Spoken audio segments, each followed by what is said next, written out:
My dear friends, आज से एक नए लेक्चर की शुरुआत कर रहे हैं। टॉपिक जो है आपका वो है मैट्रिक्स अलजेब्रा डिटर्मिनेंट। हम प्रीवियस वीडियो एक प्लेलिस्ट बना के रख दी है चैनल के ऊपर में, डिटर्मिनेंट आप वहां से देख सकते हैं। मैट्रिक्स का चूंकि प्रीवियस क्लासेस नहीं था, वीडियो चैनल के ऊपर में अपलोड नहीं था, इसीलिए आज से हम फिर मैट्रिक्स का एक कंटिन्यूअस लेक्चर बना के एक प्लेलिस्ट बना के डाल देंगे। और अगर आप कोई भी कॉम्पिटिटिव एग्जाम का प्रिपरेशन कर रहे हैं, चाहे तो निमसेट का, सीयूईटी का, महाराष्ट्र सीईटी का या आईआईटी जेईई के भी बच्चे को देख रहे हैं, तो उनके लिए भी जो मेरा ये सीरीज लेक्चर्स है जरूर आपके लिए बेनिफिशियल होगा। क्लियर? चलिए आज का लेक्चर हम पहला लेक्चर है, स्टार्ट करते हैं। सिर्फ बेसिक बेसिक बातें आज होगी कि मैट्रिक्स क्या होता है, कितने टाइप का होता है, इक्वालिटी ऑफ मैट्रिसेस का कंसेप्ट क्या है, बस इसी के बारे में आज की क्लास में हम डिस्कस करने वाले हैं। चलिए लेक्चर स्टार्ट करते हैं हम।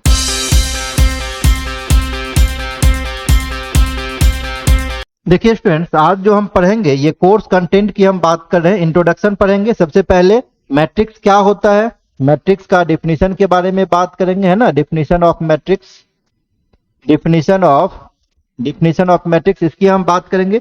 उसके बाद कुछ इंपॉर्टेंट क्वेश्चंस की बात करेंगे। क्वेश्चंस के बाद टाइप्स ऑफ मैट्रिसेस, अलग अलग बहुत सारे मैट्रिसेस के टाइप हैं, उसके बारे में डिस्कस करेंगे। और लास्ट में हम पढ़ेंगे इक्वलिटी ऑफ मैट्रिक्स, कि अगर दो मैट्रिक्स मेरे पास दिया हुआ ए और बी, तो किस केस में दोनों मैट्रिक्स आपस में इक्वल होंगे।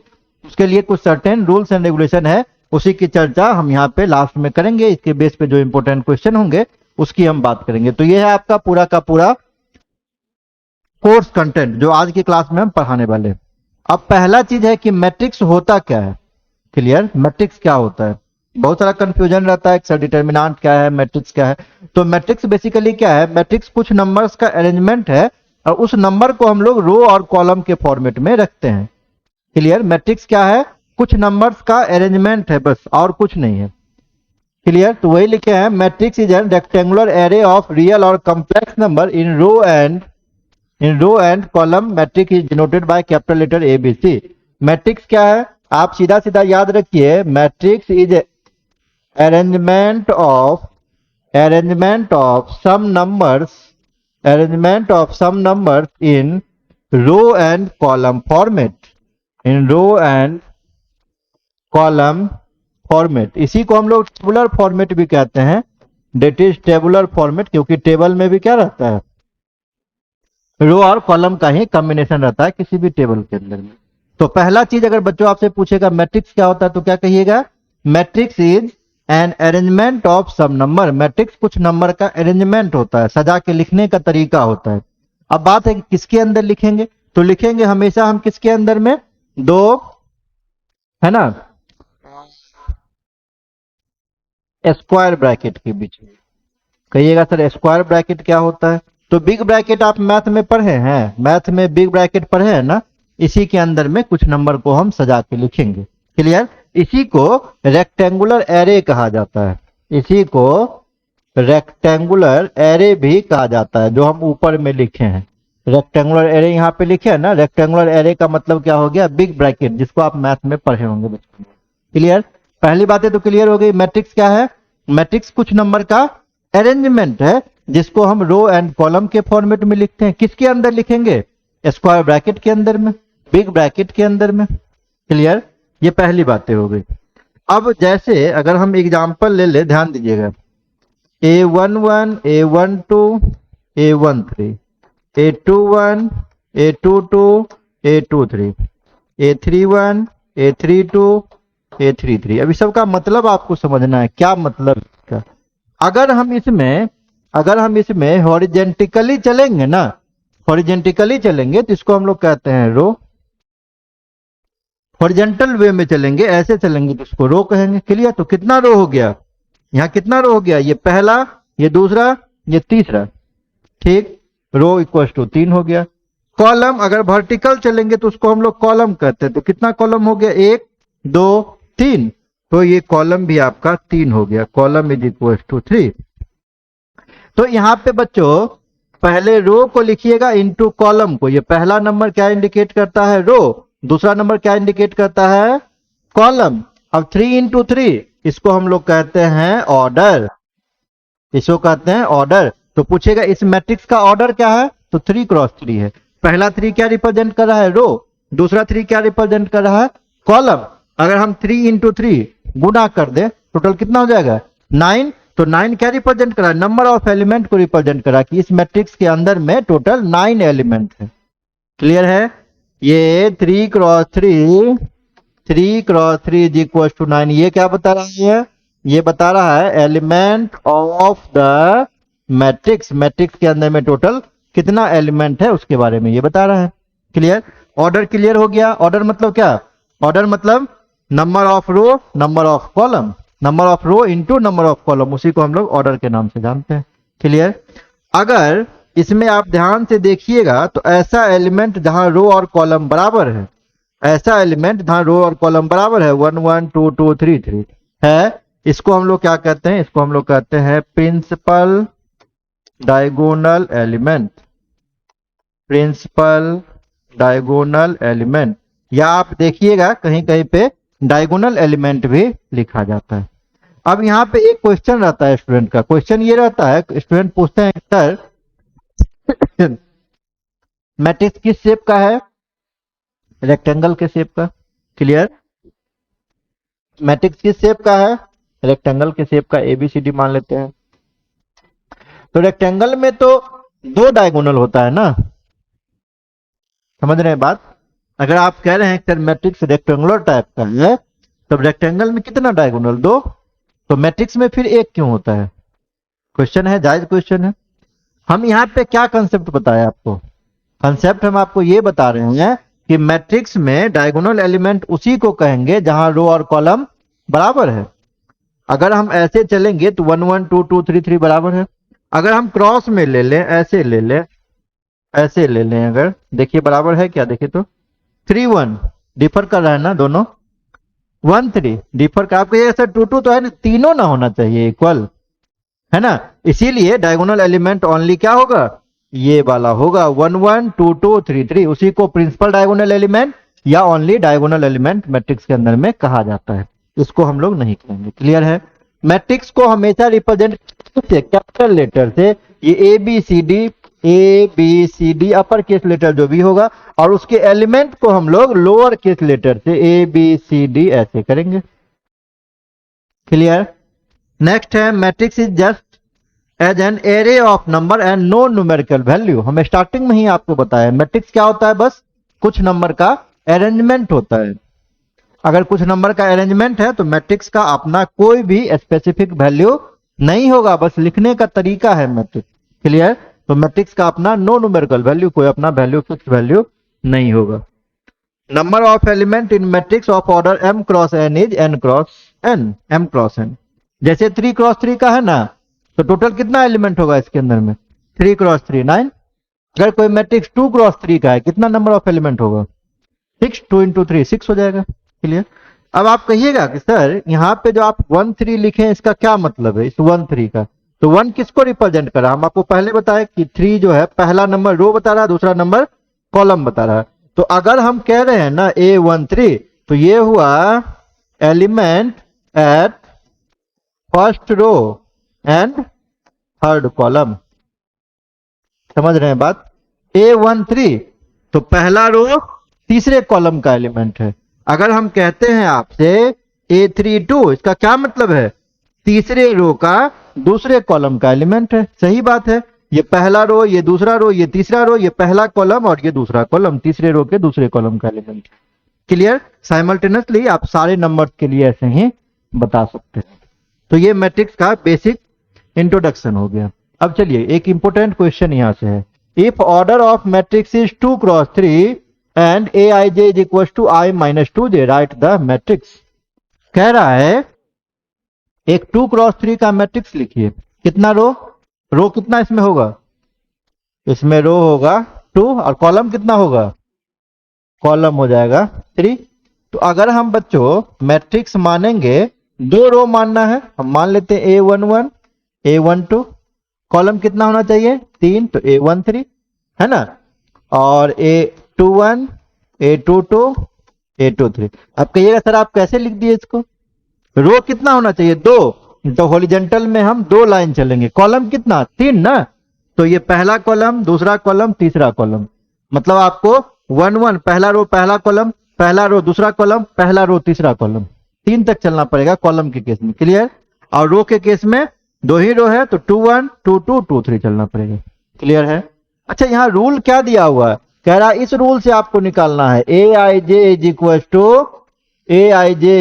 To i minus two j, a i j is equal to i minus two j. ये रूल इंप्लीमेंट करके आपको निकालना है। क्लियर? तो अब सारे के लिए हम लोग निकाल लेंगे। जैसे A11 निकालेंगे ना, पहला रो पहला कॉलम, उसमें रूल में आई और जे का वैल्यू सब्स्टिट्यूट कीजिए। इस केस में 1 1 है तो 1 माइनस 2 ये माइनस 1 हो जाएगा।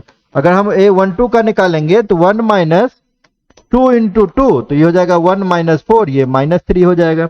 अगर हम A13 निकालेंगे तो 1 माइनस 2 इंटू 3 ये हो जाएगा 1 माइनस 6 माइनस 5 हो जाएगा।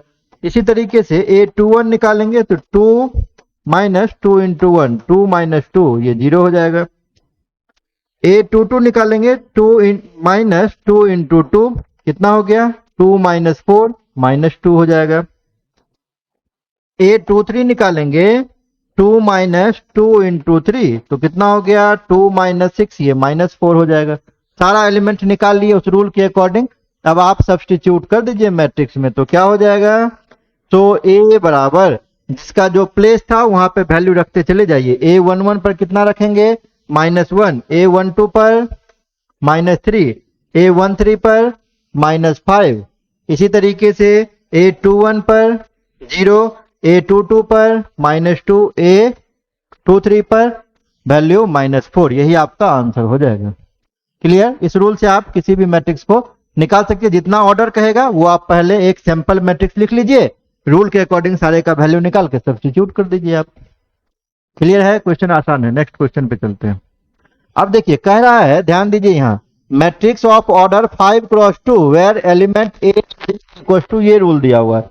तो अगर हम यहाँ पे बात करेंगे 5 क्रॉस 2 है तो रो कितना है 5 और कॉलम कितना है कॉलम 2, तो मैट्रिक्स आपको मानना पड़ेगा 5 row column 2, A11 A12 2 column हो गया ना। ठीक है, और रो कितना है 5 तो फिर 2 1 चलना पड़ेगा, 2 1 2 2 3 1 3 2 4 1 4 2, 5 रो है आपको, तो आपको फिर क्या चलना पड़ेगा A51 A52, ये आपको मैट्रिक्स मानना पड़ेगा। क्लियर? हॉरिजेंटली चलेंगे इसको रो, वर्टिकली चलेंगे इसको कॉलम। तो ये पहला रो, दूसरा, तीसरा, चौथा, पांचवा, पहला कॉलम दूसरा कॉलम। क्लियर? अब जो वैल्यू निकालना है उस रूल से निकालना है, ध्यान दीजिएगा। जैसे A11 है, A12 है, A21 है, A22 है, इसी तरीके से A31 है, A32, A41 A42, similarly A51 A52। ध्यान दीजिए क्या कह रहा है रूल में कि अगर I J से छोटा होगा ना तो दोनों को आपस में गुना कर दीजिएगा। अगर पहला नंबर दूसरे से छोटा हुआ ना तो गुना कर देना है, और अदरवाइज कुछ भी आया, अगर I J के बराबर आया या I J से बड़ा आया, उस केस में क्या करना है जोड़ देना है। जैसे 1 1 के केस में तो बराबर हो गया ना, बराबर के लिए क्या करना है जोड़ देना, तो 1 + 1 2 हो जाएगा। 1 2, पहला नंबर छोटा ना हो गया दूसरा से, तो क्या करना है गुना कर देना है, तो 1 × 2 2 हो जाएगा। 2 1, पहला बड़ा है दूसरा से, तो एल्स वाले केस में चला जाएगा, वैल्यू 3 हो जाएगा। 2 2 बराबर है, इसमें भी प्लस हो जाएगा। 3 1 बड़ा है तो 3 + 1 4 हो जाएगा। 3 2 अभी भी बड़ा है तो 3 + 2 5 हो जाएगा। 4 1 पहला बड़ा है दूसरा से, तो 4 + 1 5 हो जाएगा। 4 2 में भी जुड़ जाएगा ये। 5 1 पहला बड़ा है तो 5 + 1 6, 5 2 अभी भी बड़ा है तो ये जुड़ जाएगा। 5 और 2 कितना हो जाएगा 7 हो जाएगा। क्लियर? तो A = अब आपको वैल्यू सब्स्टिट्यूट करना है। A11 के जगह पे वैल्यू 2 है, A12 के जगह पे 2 है, इसी तरह से 2 1 3 है और 2 2 4 है।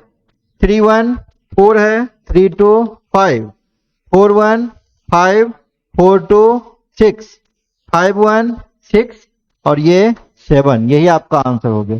तो जैसा भी रूल दिया हुआ है रूल को आप इंप्लीमेंट कीजिए। एक पहले सैंपल मैट्रिक्स लिख के रूल इंप्लीमेंट करके वैल्यू सब्स्टिट्यूट कर दीजिए। पिछले क्वेश्चन में भी हम यही बात कर रहे थे, इस भी क्वेश्चन में हम यही बात कर रहे हैं। क्लियर है? चलिए आगे चलते हैं। अब है आपका टाइप्स ऑफ मैट्रिसेस। मैट्रिसेस कितने टाइप का होता है? जैसे पहला है रो मैट्रिक्स, नाम से ही क्लियर है, एक ऐसा मैट्रिक्स जिसमें रो ओनली वन होगा। एक ऐसा मैट्रिक्स जिसमें रो जो है वो सिर्फ एक ही होगा, कॉलम कितना भी हो सकता है, रो लेकिन एक ही होगा। तो अगर हम बच्चों ये एग्जांपल ले लें 1 2 -5, कितना रो? एक, कॉलम कितना? 3, 1 2 3, रो एक, इसीलिए हो जाएगा रो मैट्रिक्स। सेम तरीका है कॉलम मैट्रिक्स में, इसका जस्ट उल्टा, एक ऐसा मैट्रिक्स जिसमें कॉलम ओनली वन होगा, सिर्फ एक कॉलम होगा, रो कितना हो सकता है? कितना भी हो सकता है। 1 2 -5, रो कितना? 3 है, कॉलम कितना है? एक। आपको रो पे ध्यान ही नहीं देना है। अगर किसी मैट्रिक्स का रो एक है तो रो मैट्रिक्स, अगर कॉलम एक है तो कॉलम मैट्रिक्स। अगला है जीरो, नल या वॉइड मैट्रिक्स। एक ऐसा मैट्रिक्स जिसमें ऑल एलिमेंट्स आर जीरो, जिसमें ऑल एलिमेंट्स आर जीरो, सारा एलिमेंट जीरो जीरो हो, उसी को हम लोग नल मैट्रिक्स या जीरो मैट्रिक्स या वॉइड मैट्रिक्स कहते हैं। क्लियर? अगर बच्चों यहां ध्यान दीजिएगा थोड़ा सा, O2 लिख देगा ना तो इसका मतलब है सेकेंड ऑर्डर का नल मैट्रिक्स। अगर O3 लिख देगा तो थर्ड ऑर्डर का, O3 लिख देगा तो 3 ऑर्डर का नल मैट्रिक्स। ये स्क्वायर मैट्रिक्स के केस में O2 O3 लिखेगा, है ना। O2 का मतलब क्या हो जाएगा? O2 का मतलब हो जाएगा 2 क्रॉस 2 मैट्रिक्स। O3 है, इसका मतलब क्या हो जाएगा? 3 क्रॉस 3 मैट्रिक्स हो जाएगा। तो 3 जो है यहाँ पे क्या बता रहा है? सब स्क्रिप्ट। अब दो चीज होता है, एक कहते हैं सब स्क्रिप्ट, एक को कहते हैं सुपर स्क्रिप्ट। जैसे ए स्क्वायर है तो यहाँ 2 क्या कहलाएगा? ये कहलाएगा सुपर स्क्रिप्ट, ये कहलाता है सुपर स्क्रिप्ट, जिसको आप लोग पावर के भी नाम से जानते हैं। वहीं अगर 2 नीचे लिख देंगे ना तो इसको क्या कहते हैं? सब स्क्रिप्ट कहते हैं, ये कहलाता है सब स्क्रिप्ट। तो ये O2 O3 जो है ना वो क्या है? आपका सब स्क्रिप्ट है। नल जीरो या वॉइड मैट्रिक्स केस में क्या होगा? उसका टोटल एलिमेंट 0 0 0 हो जाएगा। नेक्स्ट चलते हैं। नेक्स्ट है स्क्वायर मैट्रिक्स। एक ऐसा मैट्रिक्स जिसमें नंबर ऑफ रो और नंबर ऑफ कॉलम आपस में बराबर होगा। एक ऐसा मैट्रिक्स जिसमें number of row number of column बराबर होगा, स्क्वायर मैट्रिक्स। जैसे एग्जांपल देखिए -1 3 0 5, कितना है ऑर्डर? 2 क्रॉस 2। एक और हम ले लेते हैं -1 3 5 0 1 2 1 0 1, कितना है order? 3 cross 3, number of row number of column बराबर है, स्क्वायर मैट्रिक्स। अगला है डायगोनल मैट्रिक्स। एक ऐसा मैट्रिक्स जिसमें only diagonal element exist, only diagonal element exist and non diagonal element और नॉन डायगोनल एलिमेंट्स और जीरो। एक ऐसा मैट्रिक्स जिसमें डायगोनल एलिमेंट क्या होगा? डायगोनल एलिमेंट आपका नॉन जीरो होगा और नॉन डायगोनल एलिमेंट जितना भी है वो सारा आपका जीरो हो जाएगा। ठीक है? जैसे एग्जांपल देखिए, एग्जिस्ट आप नहीं लिखिए, यहां गलत हो जाएगा, फिर आप नॉन जीरो लिखिए। Only diagonal elements are non zero, मतलब जीरो को छोड़ के, and non diagonal elements are zero. ठीक है? जैसे देखिए एग्जांपल -3 0 0 0 5 0 0 0 1, ये आपका डायगोनल मैट्रिक्स हो गया। सिर्फ डायगोनल एलिमेंट एग्जिस्ट करा है, नॉन डायगोनल जीरो है। ये भी आप हमेशा ध्यान रखिएगा, डायगोनल मैट्रिक्स जब भी होगा तो क्या होगा? ये ऑलवेज अ स्क्वायर मैट्रिक्स, ये ऑलवेज स्क्वायर मैट्रिक्स होगा, रो और कॉलम बराबर होना चाहिए। अब इसी को बच्चों हम ऐसे भी लिख सकते हैं, कहीं आपको ऐसा मिले लिखा हुआ DIAG -3 5 1, तो आप समझ लीजिएगा इसका मतलब डायगोनल मैट्रिक्स कह रहा है, इसका मतलब इसी को इंडिकेट कर रहा है। क्लियर? अगर यहाँ कॉमा भी लगाया हुआ तो कोई दिक्कत नहीं है, उसे कॉमा लगा हुआ है या अलग अलग हटा के लिखा हुआ, डायगोनल मैट्रिक्स को ही रिप्रेजेंट कर रहा है। तो डायगोनल मैट्रिक्स जब भी होगा तो क्या होगा? हमेशा एक स्क्वायर मैट्रिक्स होगा। क्लियर? चलिए आगे चलते हैं। अब अगला है स्केलर मैट्रिक्स। तो स्केलर भी मैट्रिक्स क्या है? स्केलर मैट्रिक्स भी एक टाइप है किसका? डायगोनल मैट्रिक्स का। स्केलर मैट्रिक्स भी एक डायगोनल मैट्रिक्स है। तो आप कहिएगा सर अंतर क्या है? इसमें अंतर ये है diagonal elements are same, diagonal elements are same. Scalar matrix भी एक डायगोनल मैट्रिक्स है। डायगोनल मैट्रिक्स मतलब क्या हो जाएगा, स्क्वायर मैट्रिक्स तो होगा ही होगा, और डायगोनल एलिमेंट इसमें सेम होगा। जैसे देखिए एग्जांपल के तौर पे -2 0 0 -2, क्या ये डायगोनल मैट्रिक्स नहीं है? है, सिर्फ डायगोनल है, नॉन डायगोनल 0 है। और डायगोनल मैट्रिक्स में डायगोनल एलिमेंट भी सेम है आपका, तो ये स्केलर मैट्रिक्स हो जाएगा। मतलब डायगोनल का ही एक दूसरा टाइप है। माइनस नहीं, पॉजिटिव भी आप ले सकते हैं। जैसे 1 नहीं 4 ले लेते हैं, 4 0 0 0 4 0 0 0 4, फिर ठीक है ना, सिर्फ डायगोनल एलिमेंट है। डायगोनल मैट्रिक्स तो है ही है, लेकिन डायगोनल में कैसा मैट्रिक्स है, स्केलर मैट्रिक्स है, क्योंकि डायगोनल एलिमेंट आपका बराबर है। नेक्स्ट है आपका यूनिट या आइडेंटिटी मैट्रिक्स। एक ऐसा मैट्रिक्स, ये भी एक क्या है, ये भी एक डायगोनल मैट्रिक्स है, लेकिन डायगोनल एलिमेंट्स कितना है इसमें, इसमें diagonal elements are 1। Clear? Unit matrix या आइडेंटिटी मैट्रिक्स भी एक डायगोनल मैट्रिक्स है, लेकिन डायगोनल एलिमेंट कितना होगा, 1 होगा। जबकि स्केलर के केस में ऐसा कुछ रूल नहीं था, सिर्फ सेम रहना चाहिए। सेम में कुछ भी आप ले सकते हैं, वैल्यू निगेटिव ले सकते हैं, वैल्यू पॉजिटिव ले सकते हैं, लेकिन ये कह रहा है कि नहीं सेम तो लेना ही है, लेकिन सेम में भी सिर्फ 1 लेना है, 1 के अलावा -1 भी नहीं, सिर्फ 1। ठीक, इसको हम लोग कैपिटल आई से डिनोट करते हैं। तो अगर I2 लिख देगा ना, तो I2 का मतलब है 1 0 0 1। हाँ, ये भी एक स्क्वायर मैट्रिक्स होगा। अब जब ही हम आपसे कह दिए डायगोनल मैट्रिक्स, तो ये हमेशा ही एक स्क्वायर मैट्रिक्स होगा। अगर हम I3 कहेंगे तो इसका मतलब कितना, 1 0 0 0 1 0 0 0 1, ये I3 का मतलब है थर्ड ऑर्डर का यूनिट मैट्रिक्स। I2 का क्या मतलब, सेकेंड ऑर्डर का यूनिट मैट्रिक्स। क्लियर? नेक्स्ट देखिए, ये दोनों बहुत इंपॉर्टेंट है, ट्रायंगुलर मैट्रिक्स, इसमें अपर ट्रायंगुलर और लोअर ट्रायंगुलर है। क्लियर? एक हम एग्जांपल के साथ बात करते हैं, ध्यान दीजिएगा जरा सा। मान लीजिए हम एक मैट्रिक्स मान लिए हैं, A = 1 3 5 0 6 2 0 0 -1, ये एक मैट्रिक्स मान लिए हैं। ठीक है, अब इसमें हम क्या देख रहे हैं ना, ये डायगोनल एलिमेंट है आपका, डायगोनल के नीचे ये तीनों एलिमेंट 0 0 है ना, डायगोनल के नीचे तीनों एलिमेंट 0 0 है, और 0 को लेके एक क्लोज फिगर बना रहे हैं। तो कैसा फिगर बन रहा है, ये ट्रायंगुलर फिगर बन रहा है, ट्रायंगल बन रहा है। 0 को लेके अगर हम एक क्लोज फिगर बना रहे हैं तो एक ट्रायंगल बन रहा है ना, कैसा ट्रायंगल, सीधा ट्रायंगल, इसीलिए नाम पड़ गया इसका क्या, अपर ट्रायंगुलर मैट्रिक्स। अगर गौर कीजिएगा आप, जो 0 हुआ ये कौन सा एलिमेंट है, A21 है, ये कौन सा है 31 है, और ये कौन सा एलिमेंट है A32 है। मतलब पहला एलिमेंट दूसरा से हमेशा बड़ा है ना। तो अगर किसी मैट्रिक्स में, आप ध्यान दीजिए डेफिनेशन बता रहे हैं, अगर किसी मैट्रिक्स में पहला नंबर दूसरा से बड़ा हो, वहां पे 0 हो, 0 कहां पे है, ओनली I > 0, तब ये 0 है। और अगर नॉट इक्वल टू 0, जहां I जैसे छोटा है या इक्वल है, वहां नॉट इक्वल टू 0 है, तो वैसे मैट्रिक्स को किस नाम से जानेंगे, अपर ट्रायंगुलर मैट्रिक्स। अगर जस्ट हम इसका उल्टा कर देते हैं, हम मान लेते हैं कुछ ऐसा 1 0 0 -6 2 0 0 3 1, मान लीजिए ऐसा मान लीजिए।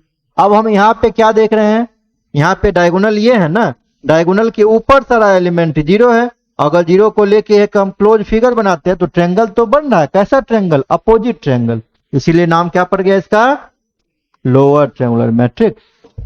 यहाँ पे क्या देख रहे हैं, ये कौन सा पोजीशन है, A1 2, ये कौन सा पोजीशन है, ये कौन सा पोजीशन है 1 3, ये कौन सा पोजीशन है 2 3। यहाँ पे क्या देख रहे हैं, पहला छोटा है किससे, दूसरा से। तो डेफिनेशन क्या बनेगा, अगर किसी मैट्रिक्स में पहला छोटा है दूसरा से, वहां पे 0 है, और जहां पहला दूसरा से बड़ा है या इक्वल है, वहां नॉन 0 एलिमेंट अगर आ रहा है, तो उसको हम लोग क्या कहेंगे, लोअर ट्रायंगुलर मैट्रिक्स कहेंगे।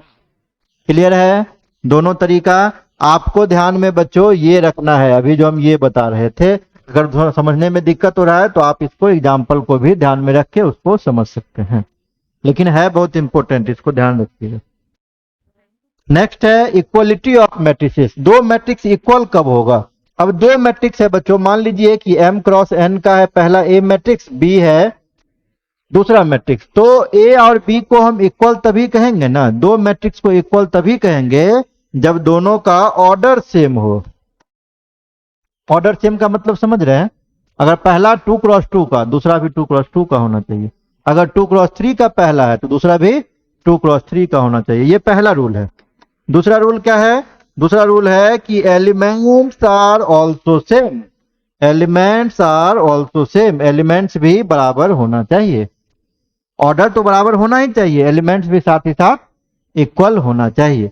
ये दो कंडीशन है, ठीक है। अभी क्वेश्चन करेंगे तो आपको और समझ में आ जाएगा। जैसे देखिए यहाँ एक दिया हुआ है मैट्रिक्स है, A is equal to A plus b 6 8 2x और 3b भी है, 2x और 3b। कितना ऑर्डर हो जाएगा इसका? रो कितना है? एक। कॉलम कितना? 1 2 3 4 5, 1 into 5 का मैट्रिक्स। क्लियर? दूसरा मैट्रिक्स है B, इसमें है 3 6 8 14 9। कितना इसका ऑर्डर है? 1 into 5। अब आगे देखिए, R इक्वल करा, दोनों इक्वल है तो आपसे करा ए बी एक्स का वैल्यू बताइए। अभी हम पीछे पढ़ रहे थे रूल, क्या पढ़ रहे थे? दो मैट्रिक्स तभी सेम होगा जब दोनों का ऑर्डर सेम होगा और एलिमेंट भी सेम होगा, यही पढ़ रहे थे रूल। आइए यहाँ पे, क्या ऑर्डर सेम है दोनों का? ये भी 1 into 5, ये भी 1 into 5। एलिमेंट भी सेम होगा ना, एलिमेंट भी सेम होगा, कहने का मतलब ये कौन सा पोजीशन है? A11। देखिए इस क्वेश्चन में क्या दिया हुआ है? A और B दो मैट्रिसेस है, दोनों आपस में इक्वल है। तो अभी हम आपसे चर्चा कर रहे थे कि दो मैट्रिक्स इक्वल कब होगा? दो मैट्रिक्स इक्वल तभी होगा जब दोनों का ऑर्डर सेम होगा। तो पहला मैट्रिक्स भी 1 into 5 का, दूसरा मैट्रिक्स भी 1 into 5 का सेम है। दूसरा रूल क्या था? एलिमेंट्स भी सेम होगा। कहने का ये मतलब हुआ कि अगर इसमें A11 पोजीशन पर A प्लस बी है तो इसमें जो A11 पोजीशन पर है ये भी सेम होना चाहिए। दूसरा, अगर इसमें A14 पोजीशन पर 2x है, A14 पोजीशन पर अगर 2x है तो ये वैल्यू B के A14 पोजीशन पे जो उसको बराबर होना चाहिए। तो यहां से x का वैल्यू तो हम क्लियरली देख रहे हैं, कितना हो जाएगा? 7 है ना, 2 7 14 नहीं कट जाएगा, 7 हो गया। अब उसमें जो A15 पोजीशन पर वैल्यू है वो 9 के इक्वल होना चाहिए, कट के आ गया कितना? 3। तो B का वैल्यू कितना आ गया? 3। क्लियर है यहाँ तक? अगर हम B का वैल्यू यहाँ सब्स्टिट्यूट कर दें तो A का वैल्यू भी आ जाएगा, कितना आ जाएगा? B का वैल्यू 3 है, A का वैल्यू 3 माइनस 3, ये 0 आ जाएगा। 36 कहाँ है?